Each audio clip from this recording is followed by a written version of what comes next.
Bonjour à tous, je suis Fanny de Thérapie Sauvage.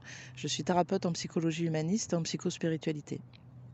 Aujourd'hui, dans ce petit podcast, je voudrais simplement rebondir et éclaircir une phrase qu'on entend souvent dans les milieux de la spiritualité et du développement personnel, qui est il n'y a pas d'erreur, il n'y a jamais d'erreur, il n'y a jamais de faute et tout est juste. Alors moi, j'aimerais préciser, en faisant une citation de mon propre cru, qui est il n'y a pas d'erreur à partir du moment où on apprend de ses erreurs. Donc je m'explique. C'est-à-dire que dans ce monde, on est ici en apprentissage, on est ici pour expérimenter, pour apprendre. Et effectivement, il n'y a pas d'autre moyen d'apprendre que de faire des erreurs. Car si on apprend quelque chose, forcément, c'est que c'est quelque chose qu'on ne sait pas faire. Et donc, quand on va essayer de faire quelque chose qu'on ne sait pas faire, il y a de très fortes chances pour qu'on fasse des erreurs, pour qu'on se trompe. À partir du moment où on revient sur ses pas, où on analyse nos erreurs et où on rectifie le tir, on apprend. Et on va finir par arriver à faire cette chose qu'on ne savait pas faire après avoir fait beaucoup d'erreurs qui, effectivement, vu de ce point de vue-là, ne sont pas des erreurs, car toutes ces erreurs nous ont permis d'apprendre. Ça a été des tâtonnements, ça a été des essais infructueux qui nous ont menés à trouver enfin la bonne combinaison qui permet de réussir. Dans cette combinaison-là, effectivement, il n'y a pas d'erreur et tout est juste. Donc, faut pas culpabiliser, faut pas se trouver nul, faut se dire ah, je me suis trompé, j'ai pas le résultat escompté, donc je reviens sur mes pas, j'analyse la situation et je réalise que ah oui, à cet endroit-là, j'étais pas dans le juste. Et je rectifie, et je modifie, et j'apprends, et j'évolue. Oui, il n'y a pas d'erreur dans ce cas-là. Les erreurs sont juste des essais, comme je l'ai déjà dit. Après, il y a le deuxième cas de figure, qui est monnaie courante chez beaucoup de personnes. C'est-à-dire, je fais des erreurs et je refuse de revenir sur mes pas pour voir les erreurs que j'ai faites. Je refuse de me remettre en question et je place la faute sur toutes les personnes à l'extérieur de moi. Sur les conditions météo, sur les événements, sur mon passé, sur tout en fait sauf moi. Donc je ne me remets pas en question, ce n'est pas de ma faute, je n'ai pas fait d'erreur, je n'y suis pour rien. Et à partir de là, sur ce genre de mode de pensée, la phrase «tout est juste» peut faire des gros ravages en fait. Parce que tout est juste, il n'y a pas d'erreur, il n'y a pas de faute, ça ne veut pas dire j'ai toujours raison. C'est ça qu'il faut comprendre.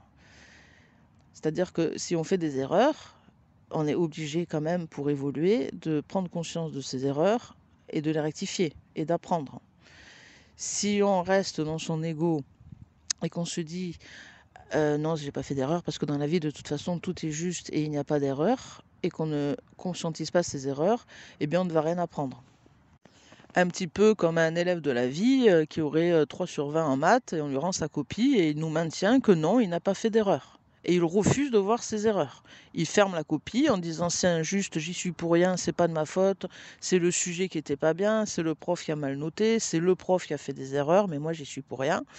Donc cet enfant va rentrer chez lui et il va avoir un nouveau contrôle de maths, il aura de nouveau des mauvaises notes et il n'apprendra jamais rien parce qu'il ne fait pas d'erreur et qu'il refuse l'idée d'avoir fait des erreurs. Alors, c'est un schéma, malheureusement, qu'on voit souvent chez beaucoup de personnes. Le refus absolu de se remettre en question. Alors, ce schéma est très compréhensible parce que les personnes comme ça, généralement, le font pour se protéger parce qu'elles ont une structure psychique qui ne supporte pas d'avoir fait des erreurs, justement, qui ne supporte pas de faillir. Et donc, ça les met en danger. Donc, ces personnes-là se protègent en ne se remettant jamais, absolument jamais, en question. En étant prêts à sacrifier un petit peu tout autour d'eux, plutôt que de se remettre en question et de se dire ah oui, je me suis trompé, j'aurais pas dû faire ça, je suis désolé. Beaucoup de personnes ont beaucoup de mal avec ça.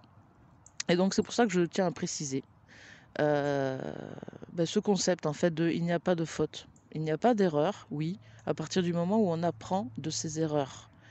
Parce que quelqu'un qui refuse de voir ses erreurs s'empêche absolument d'apprendre et d'évoluer. Et se condamne en plus à reproduire ses erreurs à l'infini. Et à toujours remettre la faute sur les autres et à devenir de plus en plus aigri, de plus en plus haineux, parce que les mêmes schémas se reproduisent et parce qu'ils n'y arrivent jamais. Donc voilà, c'était juste petite explication sur cette phrase tout est juste. Dans la vie, tout est juste. Dans la vie, il n'y a pas de faute. Voilà, je tiens à préciser. Il n'y a pas de faute à partir du moment où l'on apprend de ses fautes. Donc si quelque part il y a des fautes, il y a des erreurs, mais qu'on devrait peut-être plutôt appeler des essais, des expériences qui ont un résultat négatif. Mais bon, pour faire plus simple, on va appeler ça des erreurs.